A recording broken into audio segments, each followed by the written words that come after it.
Hi, I'm Dina Sibilia. I am the school counselor here at West Springfield High School, and I'm here today with Evangeline Gallacher, who is a parent, and Linda Dagradi, who is a financial aid expert. She has worked in both school counseling and as director of financial aid.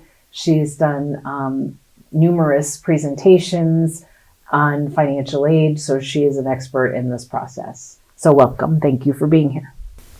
So Linda, can you start talking in general about the process? What's the first step? What are parents supposed to be doing and students at this point?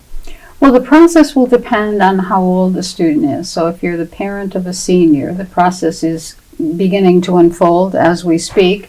And the first thing I would say that you should do is take a deep breath and relax, because people get really freaked out about the financial aid process, and particularly the forms. The forms, very frankly, are much easier than they used to be. The feds have gone a long way in terms of making the website accessible. It will now be accessible in multiple languages aside from Spanish. So there is lots of help out there. So at any point in time, my first survival skill is the first thing you need to do is relax. The second thing you need to do is get organized. Get everything together, sit down with the student and have a bit of a family powwow. I think that families need to be honest with their kids about what their reality is financially. I don't care, the smartest kid at West Springfield High School doesn't have the experience that parents have with managing money, paying bills, doing that sort of thing. And so those parents know their finances better than any FAFSA form will ever know. So I think the important thing is to sit down with the student and have a realistic discussion. What are you going to do during the summer? Are you going to save money? Who's going to fill out forms? And one of the things that I know from experience as a parent, one of the things that I had to try to do when I was a parent of a high school student was, if my daughter wanted to ask me to do something for her and she'd say, it's in my room. Well, the first thing I would have to do would be to find the floor. So I think the important thing to do is to make sure that everything in your organizational program is in one place. Get a folder, whether it's on a computer or whether it's a file on the wall of the refrigerator door or whatever. Those things are going to be really important in the long run, because you want to have everything in one place. And so much happens electronically in this system that you need to make sure that you have access. So that family powwow can serve a number of things. It can talk to the student about what's reality. One of the things that I found both as a financial aid administrator and as a school counselor is that sometimes parents didn't talk to their kids about their reality until the student had gone through the whole application process, get down. And I've had parents say to me, tell my child I can't afford to come here. And so that's the kind of conversation that you want to start with. When you're working with students, and you know this better than most people, you want to make sure the student has a well-balanced list of schools based on the fit factors that we all know and love, academics, co-curricular, location, size, all those things. And affordability has to be on that list these days.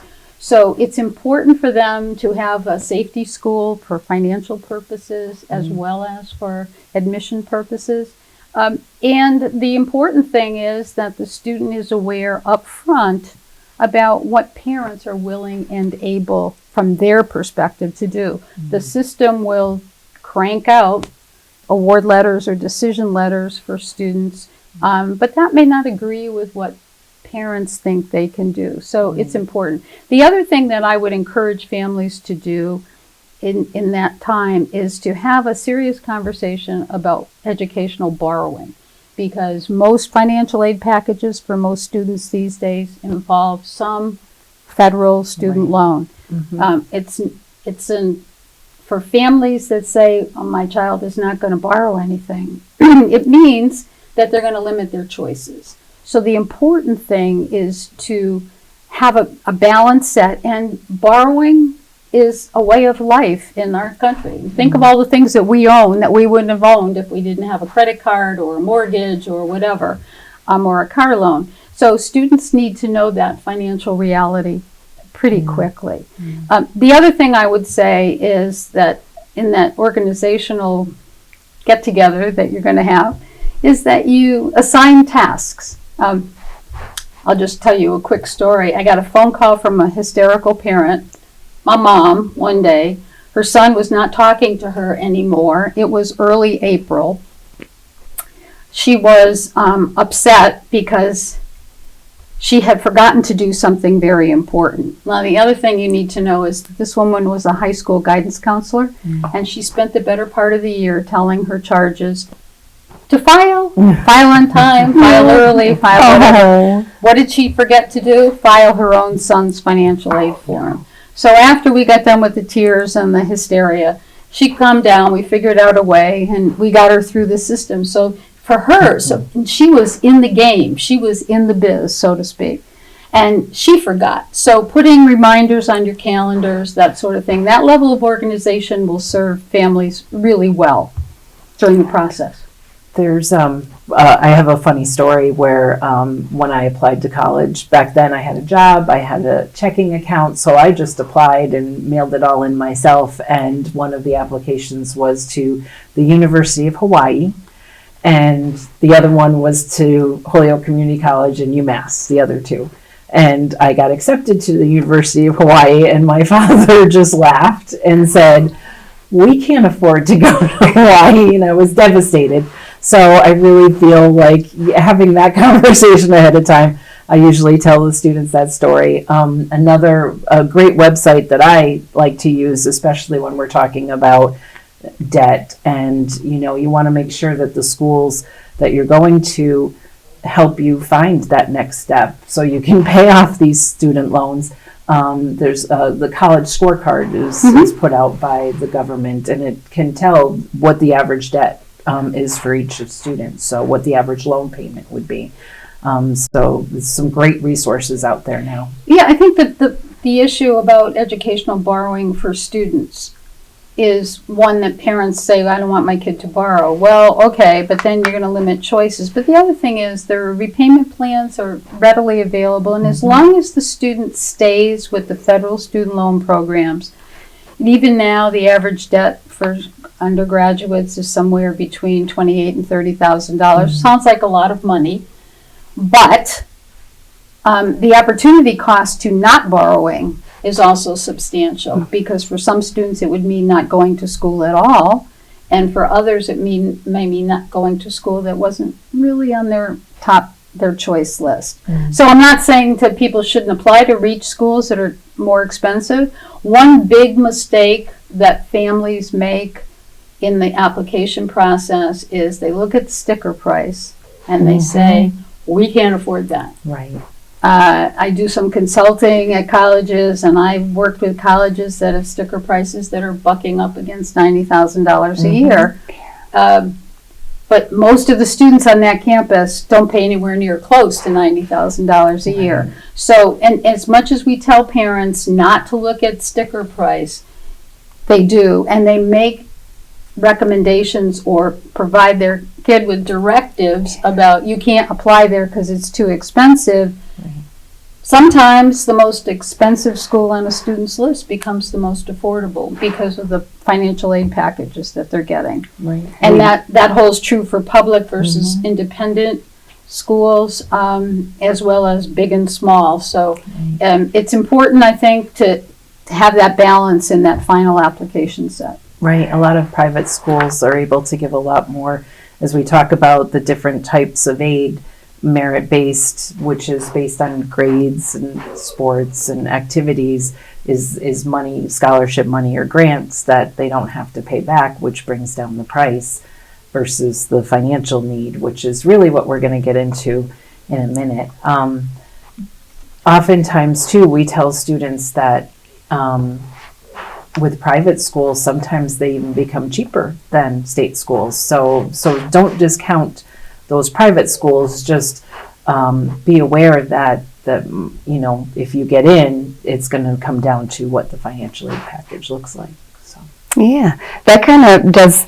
You've answered a little bit of this already in what you've said previously, but many parents and students believe they will not qualify. So why should they complete the FAFSA? Why should students complete the FAFSA? Oh, anybody that completes the FAFSA successfully is qualified for the minimum $5,500 in federal student loans. So the first $5,500 of borrowing, so it does have to be repaid, is going to be available. And if it takes a half an hour, I don't know, $5,500 and for a half an hour's work might be a good thing. Maybe it'll take an hour for this student, but that's still a good rate of return. The other thing, when I'm asked that question, I say to a family, okay, if you can write out a check every year for the most expensive school on your son or daughter's list, and you can do that for how long their program is, 4, 5, 6 years, and not compromise your lifestyle, not forego your vacations, not fail to buy the new car, and not have that check bounce from here to Beijing, then maybe you don't have to apply for financial aid. But 99% of the population is not in that category. And so my feeling is this: you may apply and you may not be happy with the results, but if you don't apply, you know what the results are. You're totally on your own, and therefore you're going to restrict choice, likely. You mentioned independent schools versus publics. Most people think that publics are automatically cheaper. In the course of my career, I had 4 different independent colleges where I was the chief financial aid officer, and we always competed in an overlap situation with public schools. And I can't begin to tell you how many times parents told me, I can't believe it's actually cheaper for me to send my kid there than it is to go to the public university.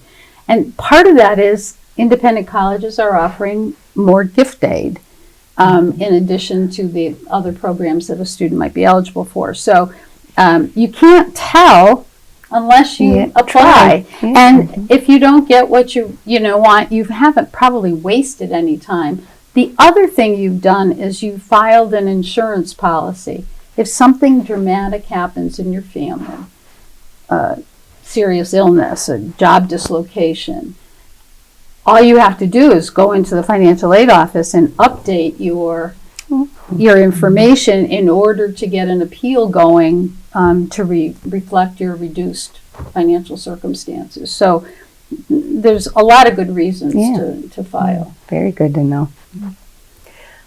So as part of the financial aid package, there usually includes some kind of scholarships, grants, and loans. Can you explain the difference between those? There's basically 2 forms of financial aid. One is called gift aid, and gift aid includes grants, which are typically based on somebody's definition of need, and scholarships, which are based on somebody's definition of merit. Some of the scholarships are academic, some of them are athletic, some of them are leadership kinds of things, some of them are just good kid scholarships, and those are offered by institutions. And then there are a gazillion, literally, organizations, private organizations that offer money to students. They have to apply separately. There is no common application process like there is for college-based financial aid. So there are a variety of forms of aid. The other kind of aid is called self-help, and that's loans or work study. I just want to make a quick note about work study because I think it's really important. In my first job as a director, I had a student work for me for 3 years. She was an accounting major. She was the first person in her senior class to get a job at a real accounting firm. It was then Big 8. Now it's probably Big 3. I don't know. And part of the reason they hired her was that this firm did a lot of audits of colleges, and she knew the language, she knew the process, because she'd worked in financial aid for a couple of years. The other story is, years later, I had a freshman sitting in my office asking me if she changed her major, would that be a problem for financial aid? And I said, no, but why, what are you thinking of doing? And she said, well, I was going to be an education major, but I've decided that I don't want to do that. And I said, really, why? And she said, well, it's because of my work-study job, which she said I love. She was a tutor at a local school working with first graders. She said, I've learned that the thought of being stuck in a room with 20 to 30 6-year-olds is not my thing. So good that this happened in her first year. She had plenty of time to change a major and make up whatever courses she needed, and it wasn't going to cost the family any additional amounts of money. So work study can be an important form of self-help because it helps students get some experience, but it also helps them earn some money while they're in school, usually on campus. The gift aid, you'll see grants and scholarships. That terminology gets blurred sometimes, but from a financial aid perspective, grants are the things that are based on need, and scholarships are the things that are based on merit. And the Wizard of Id's golden rule applies. He who's got the gold makes the rules. So if it's college money, it's college rules in the case of merit. In the case of grant aid, there is always an appeal process. In merit, there is generally no appeal process. But the other thing you need to be careful about is it renewable? So if you get an athletic scholarship, what happens if you break your leg? Find that out. These are questions that families oftentimes don't think about. So when families are thinking about college financing and they're making assumptions, one of my other sort of survival skills is check out your assumptions, because they may not be real. The question you asked earlier about should I apply? Let's say a family didn't, and then something happened in the second year of the student's enrollment. The college may not be in a position to fix that situation for that family, but the family had assumed that if something happened, I can always go in and get help. And that may or may not be, they might get some help, but they won't necessarily get all the help that they think they need at that point in time. So that's another reason for applying. So does a student have to wait to be accepted into a college before completing the FAFSA? No, in fact, the student shouldn't wait, because some colleges package both the admissions decision and the financial aid decision in the same envelope. So assume that once you've made an application decision for admission as a student, you should also get the financial aid process rolling. If you choose at some point to withdraw your admission application, that's easy enough. You don't have to worry about the financial aid thing. But you want to make sure that a school has the student's information at the point of admission. There are some schools that are what's called need aware, and that for some small segment of their applicant pool, usually students at the lower end of that applicant pool, the school may have to make some decisions about accepting students that are going to cost them a lot of money in terms of gift aid. So they sometimes look at their financial aid applications, but it rarely affects more than 10% of the acceptable students in a college's applicant pool. And I would always say, if you need help, you should apply for student aid regardless of whether the school is need blind or need aware. But don't wait until you get accepted, because it might be too late at that point. Yeah, and on the FAFSA form, it asks you to list every college that you're applying to. But you talked real quick about need blind, need aware. So some schools don't look at the financial aid before they do acceptance, but some schools do. Some schools do. The important thing to remember is that most colleges don't want to discriminate against students who are financially needy, but they have budgets that they have to live within too. And so it's usually a very small percentage of the applicant pool, and it should not stop a family from applying for financial aid. Because let's say you decide you're not going to apply because the school says it's need aware, and you get accepted, and the school costs $70,000, and you don't have that kind of money. What are you going to do then? So it's good for families to recognize that up front and get their forms in as soon as possible, even before they get accepted for admission, so that when they get that acceptance, everything's ready to roll. There is one other form I should have mentioned before that some schools may ask a student to fill out for need-based financial aid. And I know this is not one of your favorite forms, but there is a form called the CSS profile. It's a process that's managed by the College Board. It's a fee-for-service form, although they do have an online waiver system so that you would know right away whether you qualify for a fee waiver. It costs $25 to submit a profile application. It's used mostly by independent colleges that award substantial amounts of their own money. There are a couple of flagship public institutions that also, there's a list on the College Board's website. So the other part of that organizational get-together that I mentioned earlier would be to look at the school's website and make sure you know when their deadlines are and what forms they want, because they may, in fact, want a profile.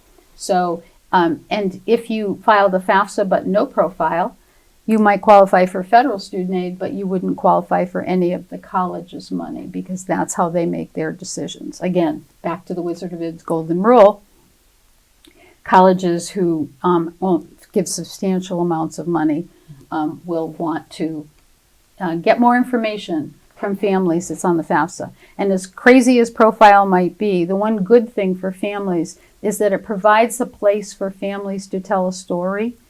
If there's a story to be told, I always say to people when you're filling out forms, if you find yourself scratching your head saying, they didn't ask me that, they didn't ask me that, they didn't ask me that. If those things that they didn't ask about impact the family's ability to pay, say, for example, Granny lives with them, but she has some Social Security income, but it does cost the family something to have, but she's self-supporting in every other way, that may be something they want to put on that form. So profile does provide that option to give personal qualitative information. The FAFSA does not. Anything outside of what they ask for in the FAFSA questions needs to be submitted directly to colleges and university financial aid offices. So if the students applied to 10 schools and they have a story to tell, those 10 schools all should get the same story. By the way, that's another change. This year, students could only put 10 colleges on the FAFSA. Now they can put 20. Oh, joy. Yeah. So as a parent, I had applied for, I had gone through the financial aid process, and there was lots of things on the financial aid letter that I didn't understand even as a school counselor. There's different kinds of loans and grants and subsidized and unsubsidized. Where's the best place to get an understanding of this information? Because the letters are very confusing. Yeah, the letters, and the fact of the matter is that admissions people often say, well, you know, no high school transcript looks like another high school transcript. Mm-hmm. They all look different. So there's the potential for confusion and on both sides. But I think the important thing is, we talked about earlier, the two forms of aid. There's going to be gift aid, either merit. Now, financial aid offices don't award merit, but they do consider merit when they make the whole financial aid package. So there's merit money, there's grant money based on need. There could be self-help in the form of work study. That one's fairly easy to understand because the student has to work. So if a student gets a $2,000 work study award, they have to earn that money. That just doesn't get handed to them. And it may be the kind of a job where you can study while you work, but not necessarily. So, so the student has, and generally speaking, colleges advise families If a student is working on the work-study program, that's their walking around money, their midnight pizza run money, their whatever, as opposed to using it for their bill. The most prominent things that get included on financial aid packages are federal student loans. And they can be either subsidized or unsubsidized. Subsidized means that while the student is in school, the federal government is waiving the interest on the form. So there's no interest that accrues. It takes the student 10 years to finish their program, and they go to at least half-time for those 10 years. Their loans are going to be deferred until after they graduate. There are federal student loans that are unsubsidized. That means that interest accrues from the point of disbursement. So when they send the school the money, interest accrues. Families do have the option of what's called capitalizing the interest, which means adding the interest to the principal. I always say if you can afford to make the payment on the interest, you should do that, because then, it doesn't sound like much in freshman year, but 4 years later, it can add up to a substantive amount of money. So the difference between a subsidized and an unsubsidized loan is who's responsible for the interest. And the subsidized loan generally means that there has been a recognized level of need. So for entering freshmen, they can borrow up to $3,500 on a subsidized basis, and an additional $2,000 of unsubsidized. So when I mentioned before the $5,500 for filling out the FAFSA, that's it. The other kind of loan that sometimes will appear on an award letter, and I have to say I hated this when I was in financial aid, is a PLUS loan. The federal government not only offers loans to students, but the federal government also has a parent loan program, when that's PLUS. And some schools do estimate what their family's PLUS loan borrowing limit might be. It's not based on credit from the school's perspective. It's based on what's the cost of attendance, how much financial aid did they get. So if it costs $50,000 to go to that school and they got $30,000 worth of aid, those parents are eligible to borrow up to $20,000 under the PLUS loan program. It's a fairly reasonable interest rate. It's fine, but it's not financial aid. It's a family financing vehicle. And it's on award letters. I think that's, that schools oftentimes don't do a good enough job explaining that. And as to where you would go, the first place you always go is to the school's website, because they'll have information on the website that explains each kind of program.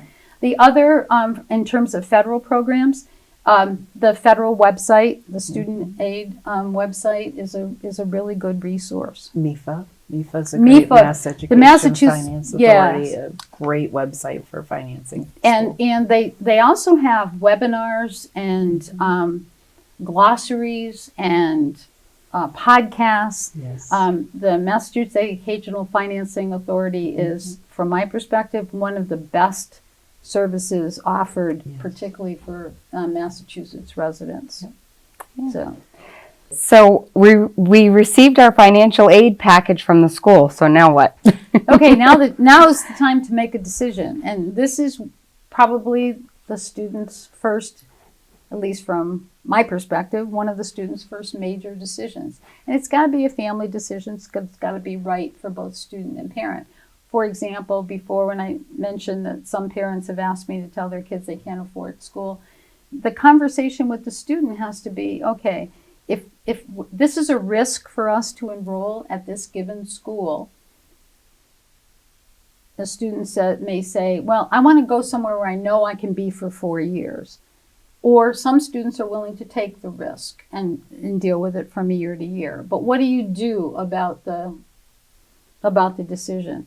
The first thing I always have students do is to rank order the schools that you're interested in, and then create a little spreadsheet where and you can do this, by the way.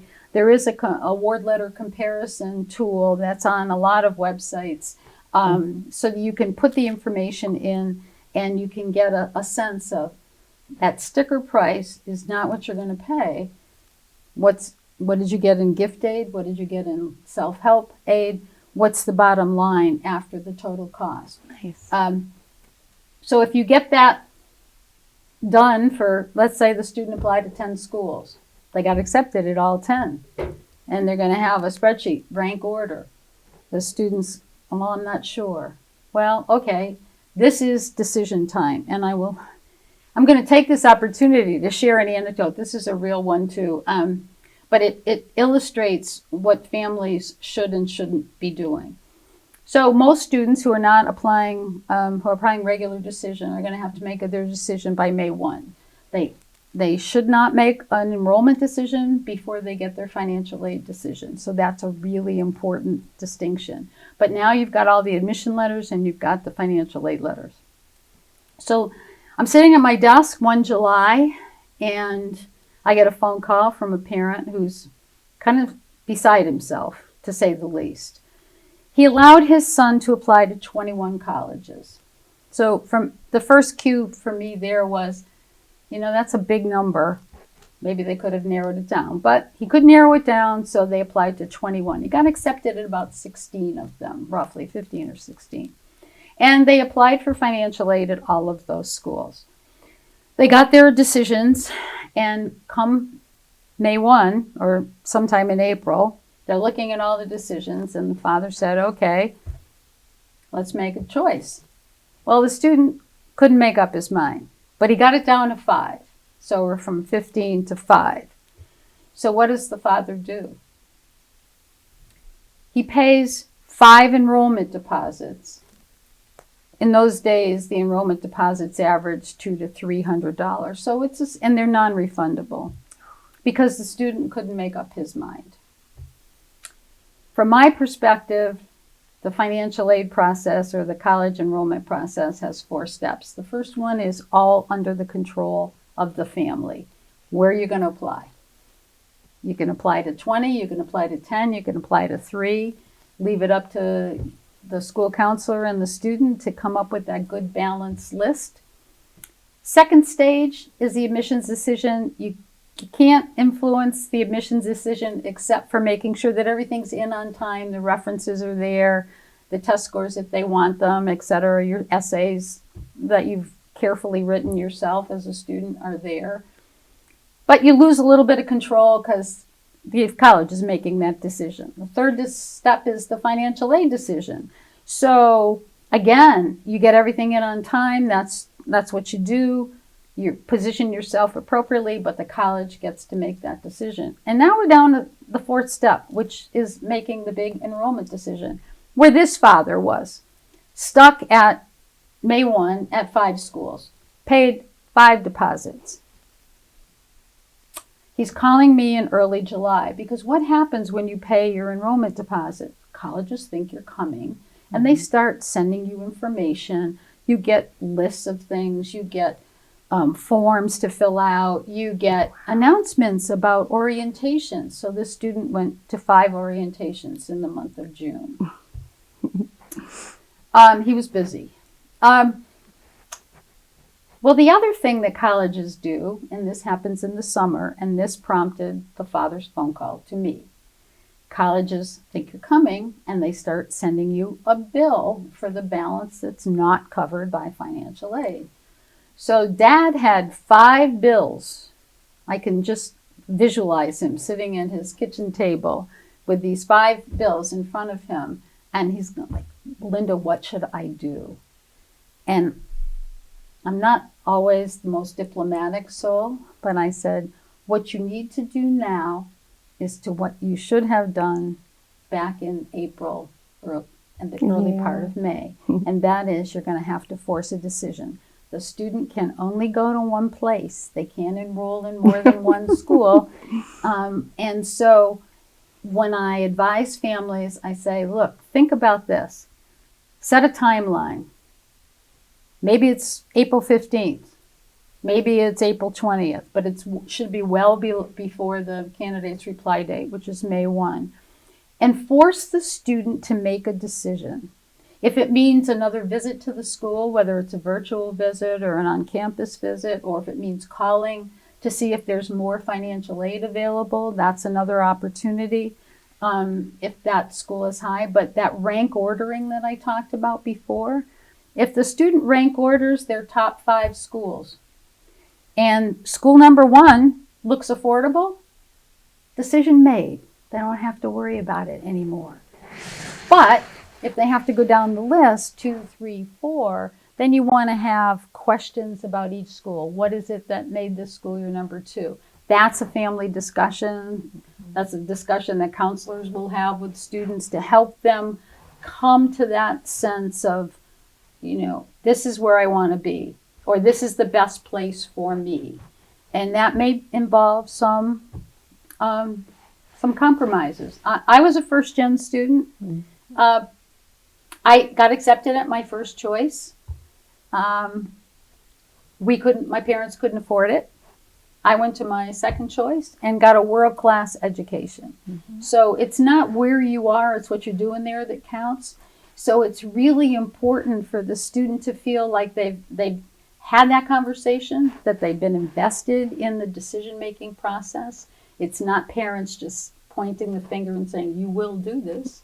Mm-hmm. Because if the student doesn't feel comfortable at the school, no matter how affordable it is, they're not going to do well, they're not going to enjoy it, and they may end up transferring. So it's not the end of the world. If it turns out that their number 1 school just isn't the best place for them, transfer is always a possibility. But you don't want to go into it thinking that that's what you're going to have to do. So I think the process is simply, and this is where organization helps. I used to, when I was a school counselor, I would tell my students, okay, now you've applied to these schools. What's your ranking right now? You've applied to 10 schools. Tell me rank them in order. And then we'd revisit that maybe a month later. Well, what do you think? You've been to some campuses, you've talked to admissions people. And the other thing that I would say is all along the way, if families have questions, they should write them down. It's like going to the doctor's office. The 4th thing on your list is sometimes the thing you forget to ask, because of the frenzy of being in a physician's office. So write them all down. If it's what's a Pell Grant, that's a federal grant. Any school could answer that question, or the web can offer that answer. But if it's what does Boston College do? You got to talk to somebody at Boston College to get the answer to that question. So it's like any other good decision-making process. You've got tools to use. You've got resources. You've got a lot of information, and you got to have a good process. I call it a TRIP. That's my acronym. Tools, resources, information, and process. And if you stick to that, by the time all those admissions and financial aid decisions are sitting at the kitchen table, the process should be relatively, I won't say easy, because maybe tough choices have to be made, but at least all the information will be there. Nice. So one of the things how we're going to help our students is in December, we're going to have them all start their FSA ID here at school. So we'll be available to answer some questions. And then in January, we'll be hosting something we're calling right now a financial aid blitz. And that is we're going to have one-to-one help of completing the FAFSA. We're going to have Q&A. We're going to have another FAFSA presentation. And a scholarship fair. So you'll be able to see the local vendors for the scholarships. So thank you so much for joining us, and thank you both for being a part of this. I appreciate it. Thank you.